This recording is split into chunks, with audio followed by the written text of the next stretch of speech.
Well, BC's vehicle market is getting a little greener. Damon Motors, an electric company, is breaking ground in Surrey after a major U.S. investment. For more on that, let's go to Tyler Orton from Business in Vancouver. Tyler, they make electric motorbikes and they're hoping to be making some jobs as well.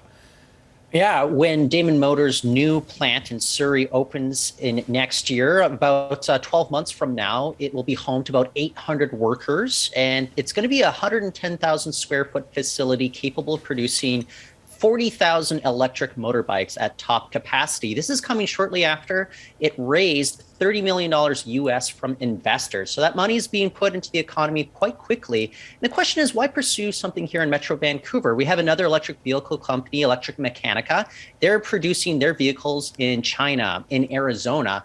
Vancouver's not really known as, Motor City or anything like that, but CEO Jay Giroux, he says that fact comes down to that they want to have their R&D right next to manufacturing. It gives them so much more control than having their plant overseas. The other thing is they're going to keep iterating upon these vehicles. They don't want to have, be based in Ontario where, the CEO says it gets a little snowy there, maybe not the best driving conditions to test out new vehicles. So it's going to be a company to follow in the coming years, especially if you're looking for a new ride. It'll be interesting to watch that closely. I mean, if it's successful, we may see more electric vehicle companies make Vancouver or Metro Vancouver their home. Okay, from driving green to eating your greens, foodies in Canada should expect to pay more over the next year. What's behind the spike and how much are we talking here? Yeah, well, a new report out from Restaurants Canada reveals that 47% of food establishments across the country plan to hike prices on the menus within the next 12 months. Now, it's not necessarily giant hikes. We're talking about an average of 4% within the next year, but it's enough for people to notice when they go to their favorite restaurants and they look at the menu.